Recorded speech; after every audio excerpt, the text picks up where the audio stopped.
Dear students, मैं discussion करूंगा आपसे इंग्लिश ग्रामर के कुछ इंपॉर्टेंट क्वेश्चंस और ये क्वेश्चंस आपके एग्ज़ाम से रिलेटेड हैं।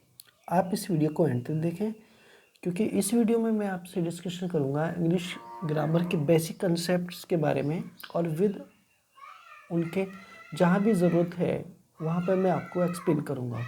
ओके, तो वीडियो के एंड तक ज़रूर बने रहना है। और आज की वीडियो का पहला question, reporting verb is not used is not changed dash.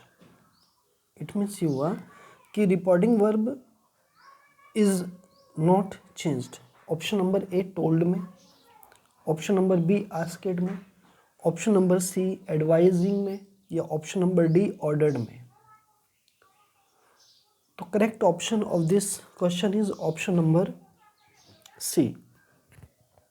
It means ये हुआ कि जब आप डायरेक्ट से इनडायरेक्ट स्पीच में चेंज करते हो ना, तो वहाँ पे जो रिपोर्टिंग वर्ब होता है, जो सेड टू होता है, वो टोल्ड में भी चेंज होता है असर्टिव सेंटेंस के अंदर, आस्क्ड में चेंज होता है इंटेरोगेटिव सेंटेंस के अंदर, जबकि ऑर्डर्ड में भी चेंज होता है इंपेरेटिव सेंटेंस के अंदर, जबकि एडवाइजिंग में नहीं होता है बल्कि वो एडवाइज्ड में होता है ना।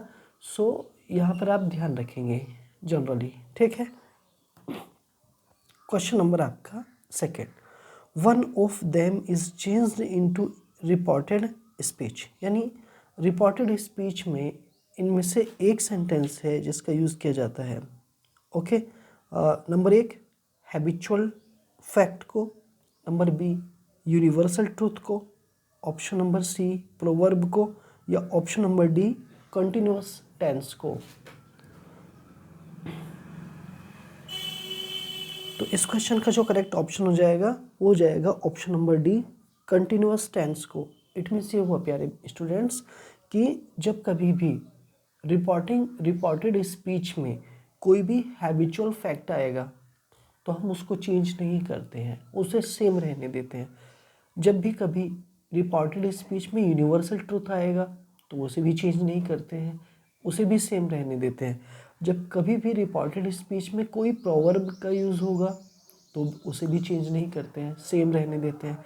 लेकिन जब कभी कोई टेंस कॉन्टिन्यूअस में होता है, जैसे प्रेजेंट कॉन्टिन्यूअस, पास्ट कॉन्टिन्यूअस में होता है ना, तो हम उसको चेंज करते हैं। ओके, क्लियर, समझ में आ गया, ठीक है। Question number third, Rihan comma a teacher comma is very gentle. Okay, अब ये बताना है कि ये सिंथेसिस के अंदर किस, सिंपल सेंटेंस तो है बट किस फॉर्म में है। Option number A gerund, option number B phrase in apposition, option number C nominative absolute, option number D adverbial phrase. तो इस क्वेश्चन का जो करेक्ट ऑप्शन हो जाएगा वो हो जाएगा option number B phrase in apposition. It means ये हुआ प्यारे बच्चों, फ्रेज इन अपोजिशन का मीनिंग होता है चीज़ों को पास पास में रखना, चीज़ों को पास पास में रखना। बट एक दूसरी चीज़ होती है नॉमिनेटिव एब्सोल्यूट, उसमें जो चीज़ें होती हैं वो स्वतंत्र होती हैं, यानी फ्री होती है। ओके, तो डियर स्टूडेंट्स, यहाँ पर हमने लर्न कर लिया, ये जान लिया कि फ्रेज इन अपोजिशन का ये आपका फॉर्म दिया गया है, ठीक है। तो ऑप्शन नंबर यहाँ पर बी करेक्ट हो जाएगा।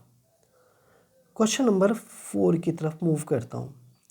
Everybody loves his Motherland change into interrogative sentence. देखो, इस सेंटेंस को ना इंटेरोगेटिव सेंटेंस में चेंज करना है। जैसे does everybody not love his motherland, who does not love his motherland, option number C who do not love his motherland या option number D A and B दोनों correct हैं। So हमने यहाँ पर ही लर्न किया डियर स्टूडेंट्स कि जब भी एवरीबॉडी होगा तो उसमें हम जनरली हु का यूज़ करते हैं, और एवरीबॉडी के साथ सिंगुलर वर्ब का यूज़ होता है। तो सेंटेंस के स्ट्रक्चर के अकॉर्डिंग हम उसको यूज़ करेंगे। ठीक है, तो यहाँ पर जो करेक्ट ऑप्शन हो जाएगा ना आपका, वो हो जाएगा ऑप्शन नंबर डी हो जाएगा।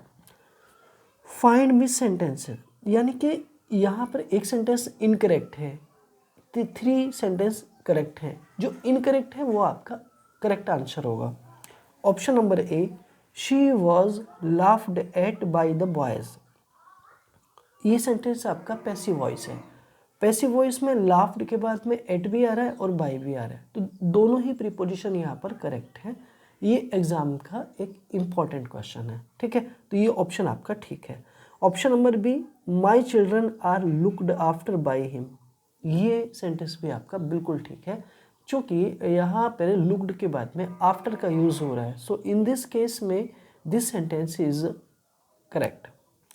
He was taught English at me, देखिए एट मी नहीं होगा बल्कि बाय में होगा। सो यहाँ पर जो सेंटेंस है आपका सी ऑप्शन जो है वो इनकरेक्ट बन रहा है।